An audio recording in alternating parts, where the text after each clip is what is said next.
Hi everyone, I'm Miss Katie from Rockland Public Library and happy Women's History Month. Today we're going to be reading a true story about Dr. Temple Grandin. The story is called The Girl Who Thought in Pictures. The Girl Who Thought in Pictures was written by Julia Finley Mosca and illustrated by Daniel Riley. Let's see what happens in the life of Dr. Temple Grandin so far. What do you see first? Lots and lots of cows.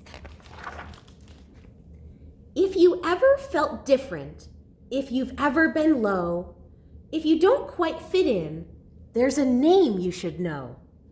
Temple Grandin's that name. In her tale, you'll find glory. So get ready, get set for this cowgirl's true story. In the city of Boston, one hot summer day, a sweet baby was born. It was Temple, hooray! Quite unique from the start, an unusual girl. She loved spinning in circles and watching things twirl. But some things she hated, like certain loud sounds or bright, crowded places, large cities and towns. Frilly dresses with tags made her itch, pull, and tug. Something else that she hated? A big, squeezy hug. So she doesn't like hugs. We've talked before about how some people like hugs and they really love them. Other people don't like hugs at all, or maybe they just like hugs from certain people. A shy loner, this Temple, but when she got mad, when her feelings of stress and frustration got bad, quite a tantrum she'd throw, kick, holler, bang, shriek. Yet still, by age 3, not one word did she speak. She'll never be normal, was what some people say. Her brain's not quite right, we should send her away. Away? Not my Temple, her mother proclaimed. We will figure this out. You should all be ashamed. Then, little by little, though sometimes she balked, special teachers helped Temple, and one day she talked. And that thing with her brain, it was autism, see? She was different, not less. They all finally agreed. That's something that Temple likes to talk about before. She talks a lot about her autism and about how just because people are different doesn't make them any less than anyone else. Like most kids her age, she loved ice cream and art, but the way Temple thought, that's what set her apart. If something was mentioned, for instance, a fly, in her mind, she'd see dozens of photos fly by. So instead of thinking in words, when she thinks about something, she sees lots of images in her head. Maybe some of you see this sometimes. Lots and lots of images in her head. When the time came to start school, let's just say that was hard. Kids taunted and chased her all over the yard. They picked on poor Temple. How crazy it drove her. They teased her for saying things over and over. And over and over and over. Until finally, she snapped. Yes, she did, lost her cool. Threw a book at a kid and got kicked out of school. No one really got Temple. But well, then again, the truth of it was, Temple didn't get them. You need time away, said her mother. That's what's best. You'll go visit your aunt on a ranch way out west. And guess what? Fitting in on the farm was less stress, since the pigs didn't care if her hair was a mess. Quite a sweet spot she had for the cows in her herd, such a big, gentle beasts who knew nothing of words. As she watched her new friends, a thought popped in her head. These cows think like me. They think in pictures instead. So she's thinking about how cows don't know many words, right? And they don't speak words. So she was thinking they must think in very similar ways. When they think, they must also see those pictures pop into their heads. At the new school that fall, Temple found more support and a teacher who taught her, "You'll never fall short. When you find what you're good at, like science, you'll soar." And that teacher was right. He had opened a door. So she built a machine like she'd seen on some farms. An invention that hugged her with boards and not arms. So see, she had seen this invention to calm cows, and it held them around the side. So it wasn't a person holding them or a cow holding them. It was holding them in this machine here. And so she built one for herself. Since she didn't like arm hugs or hugs from other people, she built something to comfort her that held her close, that wasn't a hug. And it worked. She had done it from memory, it's true.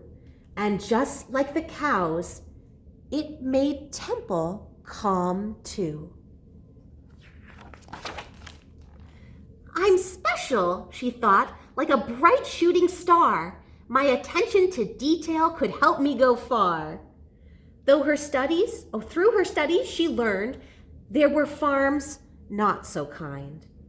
"I will help them," she said. Some solutions she'd find. So it shows some pictures here of some of the things she does to help, along with one of her inventions to help comfort cows. And then something cool. Can you guess? Could it be? Off to college she went. A degree? She earned 3. And though ladies weren't experts on farms at the time, do you think that stopped Temple? No way, she did fine. She stepped through the door and went forward, no tears. She took on the world, and at times she had fears. Because some things were scary, like people she'd meet who ignored her ideas or, well, weren't so sweet. But she never gave up, learned her stuff through and through, like why cattle will circle and what makes them moo. So they like to circle. This is something she used in her research and helped with her invention. To build better farms was her goal. She would do it. Be kind to all creatures. They have feelings. She knew it. Oh, here it is. So this starts her thought about circling cows, and then she starts planning, and here's where she actually starts to build her invention. And slowly but surely, she changed many minds until farm after farm built her awesome designs. Word spread about Temple, her feat's not so small. Temple Grandin, she's grand. She's the grandest of all. Now, for these things and more, she won honors and prizes, and a movie was made. But the biggest surprise is that girl with the future that couldn't be bleaker, yes, that once silent girl, is now a big speaker. Today, she spreads hope with her stories and speeches. From New York to Sydney to Rome, Temple teaches. Each person is special, so unique are our minds. The world needs your ideas. It takes brains of all kinds. So there is the lesson. Feeling odd or offbeat? Being different might just be what makes you so neat. Don't let doubt hold you back, not for 1 minute more. Stand tall and like Temple, march right through that door. The end. Great listening, everyone. And there's a little note from Temple Grandin just for us. Oh, and you can see, here's the real Temple Grandin right here with her cows. Dear reader, as a child, I was really glad that my mother always encouraged my ability in art. I encourage you to find something you are good at and work to develop it. If you're interested in becoming a scientist like me, find cool new ways to look at things, such as microscopes and telescopes. Explore nature. Think up your own hands-on science experiments. That is a great way to learn, through science experiments. Keep learning, especially from your mistakes. Signed, Temple Grandin. Great listening, everyone. So this story has lots more facts about Temple and lots about her history, but I wanted to read a couple of things, like about her signature look. And you see here, Temple Grandin, this is her signature look here with her cowboy shirt. When you picture Temple Grandin, an item of clothing probably comes to mind: cowboy shirts. Over the years, the famous animal scientist has built up an amazing collection of tops, which she often likes to pair with one of her signature scarves. But Temple didn't always have such a confident and unique sense of style. I had people who told me I did have to clean up, she admitted.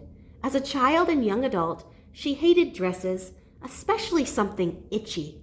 When she discovered cowboy shirts, which she prefers to wear over a soft cotton t-shirt, they just worked. And today, it's hard to find her in anything else.